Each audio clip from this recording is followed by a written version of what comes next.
ಅಡಿಗೆ ಬಡಿಸಿದ್ದೀರಮ್ಮ ಅಂತ ಮಹಾನುಭಾವರು ಮಹಾತಾಯಿಗಳು ಯಾರಾದ್ರಿಂದ ದಯವಿಟ್ಟು ಸ್ವಲ್ಪ ಕೈ ಮೇಲೆತ್ತಿ ಚಪ್ಪಾಳೆ ಹೊಡಿಸಿದ್ದೀರ.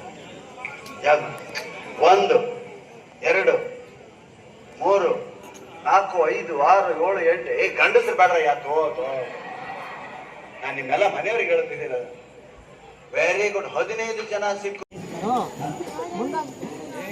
ಮಹನೀಯರೇ ಮತ್ತು ಮಹಿಳೆಯರೇ ಅಂತ ಕರೀತಾರೆ ಭಾಷೆಯಲ್ಲಿ. ಹೌದಾ? ನಾನು ಮಹಿಳೆಯರೇ ಅನ್ನ ಮಹನೀಯರೇ ಮತ್ತು ಮಾತೆಯರೇ ಅಂತ. ಯಾಕೆ ಹೆಣ್ಮಕ್ಳು ಎಲ್ಲಿ ಇರ್ತಾರೋ ಅಲ್ಲಿ ಬರೀ ಮಾತೆ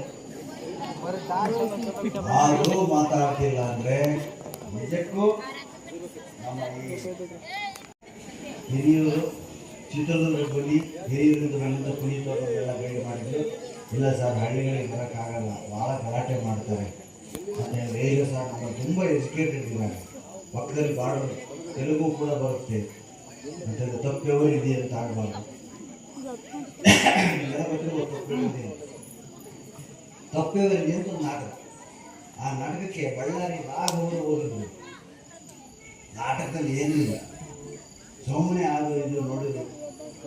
ಬೆಳಗಿನ ಜಾವ 4-5 ಗಂಟೆ ನಾಟಕ ಮುಗಿದು ಲಾಸ್ಟ್ ಸೀನಲ್ಲಿ ಹೀರೋ ಬಂದು 3 ಸಾರಿ ಕೇಳ್ತಾನೆ, ತಪ್ಪವರಿದ್ದೀವಿ ತಪ್ಪವರಿದ್ದೀವಿ ತಪ್ಪವರಿದ್ದೀವಿ. ಅವಾಗ ರಾಘವ ನಿಂತು ಮಾರಿ ಡಬ್ಬಿಚ್ಚಿ వచ్చాను ನಾನೇನ ತಪ್ಪು ಆಗ ಎಂತೆಂತ ಕ್ಯಾಂಡಲ್ ಹಾಕಿ ಇಟ್ಟಿರ್ತಂದ್ರೆ ರಾಘವರು ಕೈಲಾಸ ದೂರ ಆಗಿರ್ತಕ್ಕಂಥ ಬೀಚಿಯವರು ಬಹಳ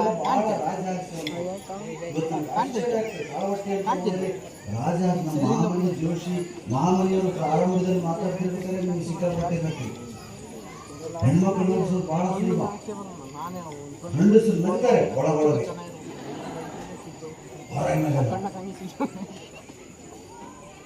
ಇವತ್ತು ಇಷ್ಟು ಜನ ಹೆಣ್ಮಕ್ಳು ಗಂಡಸರು ಒಂದೇ ಕಡೆ ಕೂತಿದ್ರು ಕೂಡ ಮಕ್ಕಳಿಗೆ ಬೇರೆ ವ್ಯವಸ್ಥೆ ಮಾಡಬೇಕಾಗಿತ್ತು. ಒಂದೆರಡು ಕೋತಿ ತಂದರೆ ಆರಿಸ್ಬೇಕಾಗಿತ್ತು. ಅಂದ್ರೆ ಅವ್ರು ಅದನ್ನು ನೋಡ್ತಾ ತಾವು ಕೂತಿದ್ರು ಅನ್ನೋದು ಮರೀತಿದ್ರು. ಈಗ ಅವ್ರು ಬಹಳ ಸ್ಟ್ಯಾಂಡರ್ಡ್ ಹಾಸ್ಯಗಳನ್ನ ಹೇಳಿದ್ರು. ನಾವು ಪ್ರಶ್ನೆಗಳನ್ನ ಕೇಳ್ತೀನಿ, ಆ ಪ್ರಶ್ನೆಗಳಲ್ಲಿ ಹಾಸ್ಯ ಏನು ತಿಳಿಸ್ಬೋದು. ನಾನು ತುಂಬ ಸಂತೋಷ ಆಗಿರೋದೇನು ಅಂದರೆ ಜೈಲಿಗೆ 10 ವರ್ಷ 50 ವರ್ಷ ಹಾಗೆ ಸಂತೋಷ ಪಡ್ಬೋದು.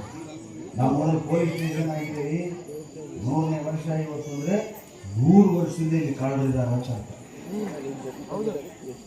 ನಮ್ಮೂರಲ್ಲಿ 100 ವರ್ಷದಿಂದ ಆಸ್ಪತ್ರೆ ಆಗಿದೆ ಸರ್, 100 ವರ್ಷದಿಂದ ಪೇಷಂಟ್ಗಳಿದ್ದಾರೆ ಅಂತ.